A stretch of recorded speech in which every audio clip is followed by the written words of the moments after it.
E aí, pessoal, tudo bem com vocês? Nesta aula de Direito Constitucional, nós vamos continuar com os fundamentos da República Federativa do Brasil, certo?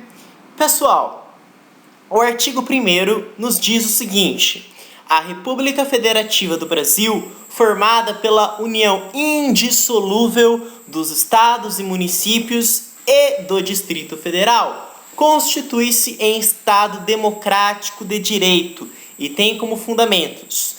Lembra, pessoal, nós já trabalhamos com isso aqui, só que agora a gente vai esmiuçar cada um deles. Então nós temos a soberania, a cidadania, a dignidade da pessoa humana, e nós temos outros também, né? Os valores sociais do trabalho e da livre iniciativa e também do pluralismo político.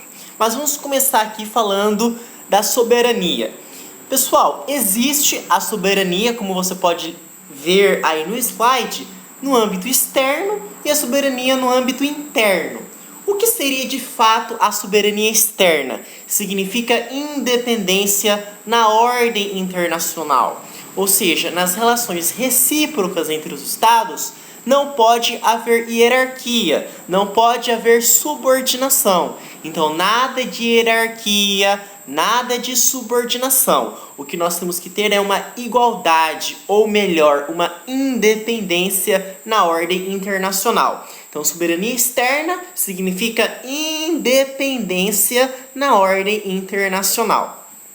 Bom, pela soberania externa, nenhum Estado pode se impor sobre outro Estado. Então, lá na soberania externa, o Estado A não pode se impor de forma alguma, por exemplo, em relação ao Estado B. Justamente porque não existe essa hierarquia, essa supremacia, esse poderio de um perante o outro, essa subordinação. E sim uma questão de igualdade, uma questão igualitária. Tudo bem? Tá.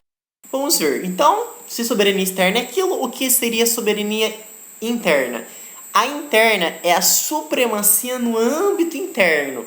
Dentro do Estado não pode haver poder que seja maior que o próprio poder estatal. Aqui sim, na soberania interna, o poder estatal do Estado é o poder máximo. Não pode haver poder que seja maior que o próprio poder estatal. Deixa eu voltar. Que a cidadania, chega de soberania. Soberania nós já falamos, a externa e a interna. Agora a cidadania. A cidadania em sentido amplo, que é o lato sensu, tá? Ela diz a possibilidade do sujeito ter direitos, deveres e gozar de algumas posições de vantagem perante o Estado. Aí, para você entender melhor, olha só o que eu coloquei. Um recém-nascido, por exemplo, tem direito à cidadania. Quando eu digo essa cidadania, pessoal, eu estou me referindo ao direito à maternidade, direito à amamentação, direito de proteção à infância, proteção à juventude, direito à alimentação, direito ao lazer, direito à busca pela felicidade. Inclusive, esse direito à busca pela felicidade foi um dos últimos a serem citados aí. Mas, então, quando eu digo cidadania no sentido amplo, no lato sensu, é essa cidadania que eu estou querendo dizer, que eu estou me referindo. Direito à maternidade, à amamentação, proteção à infância, isso é muito importante, questão de prova de concurso. Proteção à infância, proteção à juventude, alimentação, lazer e até mesmo, por que não, a busca pela felicidade. É um direito que ele tem, que está dentro, que está inserido na cidadania lato sensu, que é mais abrangente, que tem uma maior amplitude, ela é mais ampla. Possuir esses direitos é gozar de cidadania.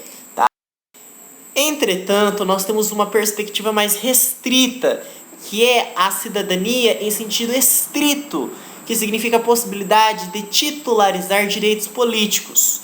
Para você ser cidadão em sentido estrito, grifem isso aí, em sentido estrito, é preciso preencher alguns requisitos. Por exemplo, é preciso ter título de eleitor. Só que para você ter o título de eleitor, é preciso que você se aliste perante a justiça eleitoral. É claro que você tem aí o título de eleitor, né? Você vai prestar o concurso, você tem o título de eleitor. E para que você pudesse ter tirado, conseguido, adquirido esse título de eleitor, você teve que se alistar perante a Justiça Eleitoral, tá? Bem, só que para se alistar perante a Justiça Eleitoral, é preciso preencher mais alguns requisitos. Por exemplo, ter nacionalidade brasileira, ter no mínimo 16 anos e não pode ser conscrito. O que é conscrito, professor? É aquele que está no exercício do serviço militar obrigatório. Preenchendo esses requisitos básicos, você consegue se alistar perante a Justiça Eleitoral e, por conseguinte, você pode ter aí o seu eventual título de eleitor, certo? E aí você então goza, a partir de então, da cidadania no sentido mais estrito, tá? Bom, e aí então nós falamos da soberania, a externa e a interna, né? A externa na questão lá da supremacia, que não pode haver uma subordinação, e sim uma igualdade. E aí a soberania é a interna, que dentro de um Estado nenhum poder pode ser maior que o próprio poder estatal. E aí depois de soberania, tanto a externa quanto a interna, nós falamos da cidadania. A cidadania que é a mais abrangente, que é o lato sensu, que a pessoa tem direito a gozar de proteção à infância, proteção à juventude, alimentação, lazer, né, amamentação, maternidade e até mesmo a busca pela felicidade, que foi uma das últimas passagens a serem citadas. E aí nós vimos também a mais estrita, que a gente acabou de ver, que é a questão a pessoa ela tem que ter o título de eleitor, né? Ou seja, mas para isso ela precisa se alistar perante a Justiça Eleitoral. Só que para se alistar perante a Justiça Eleitoral, ela tem que preencher alguns requisitos básicos, alguns pré-requisitos básicos. Ter no mínimo 16 anos de idade, ter nacionalidade brasileira, não é? E não ser conscrito, ou seja, não estar prestando serviço militar obrigatório. E agora, a gente vai ver a dignidade da pessoa humana. O direito, pessoal, gravem isso na cabeça de vocês, guardem, levem isso com vocês. Não é um fim em si mesmo. Ele não é um fim em si mesmo. O fim do direito é ajudar o homem a encontrar o seu fim. Então, existe uma diferença. O direito não é um fim em si mesmo. Então, em si mesmo, o direito não é um fim. O fim do direito, a finalidade do direito, é ajudar o homem a encontrar o seu fim. Então, a finalidade do direito é ajudar o homem a encontrar o seu fim. O princípio da dignidade humana é o carro-chefe dos princípios e garantias fundamentais. Isso aqui, pessoal, é muito importante, então grifem. Se você for ter que estudar, não esqueça de estudar da dignidade da pessoa humana, porque a dignidade da pessoa humana é o carro-chefe dos princípios e garantias fundamentais, tá? Princípios e garantias fundamentais. A dignidade da pessoa humana não é um princípio absoluto, isso já caiu em questão de concurso. Falava lá, a dignidade da pessoa humana é um princípio absoluto. Não, pessoal, porque não existem princípios absolutos, porque isso aí também pode ter uma certa relatividade, certo? Então existe uma relativística em torno disso. Então eu não posso dizer que é um princípio absoluto. Então não existem princípios absolutos em nosso direito, que fique bem claro isso, tá? E aí nós temos os valores sociais do trabalho e da livre iniciativa. É um princípio fundamental que foi inserido pela primeira vez na Constituição de 1946. Tanto, pessoal, que a primeira Constituição que trouxe uma preocupação maior com as garantias trabalhistas, o valor social do trabalho para o Estado foi a Constituição de 46. Isso cabe até numa redação de um vestibular, né? Quando você for falar de trabalho.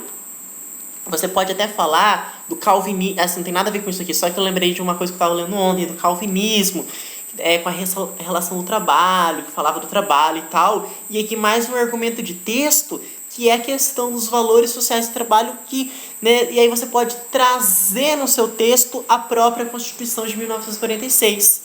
Porque essa Constituição foi a que trouxe uma preocupação maior com as garantias trabalhistas. Nenhuma outra Constituição, né, havia trazido uma preocupação maior, esse engajamento com as garantias trabalhistas, né, mas na questão da preocupação maior, tá? o valor social do trabalho para o Estado. Então, os valores sociais do trabalho estão atrelados à livre iniciativa para que eles andem juntos de maneira harmônica. Então, por isso que fala valores sociais do trabalho e, olha só, essa conjunção aditiva, e, da livre iniciativa. Então, os valores sociais do trabalho estão atrelados à livre iniciativa, para que eles possam andar juntos de maneira harmônica, harmoniosamente, tá? O trabalho deixa de ser visto apenas e tão somente como um fator de produção. Então, o trabalho ele não pode ser visto apenas e tão somente como um fator de produção. Não, tá? Então, sem dúvidas, o trabalho é um fator produtivo, mas além disso é um fator de realização moral, espiritual, material. Isso é argumento de texto, pessoal. Sem dúvidas, o trabalho é um fator produtivo. Aí você argumenta, mas além disso, é um fator de realização moral, espiritual, material. Por que espiritual? Porque você está bem consigo mesmo, né? Seu espírito está bem consigo mesmo.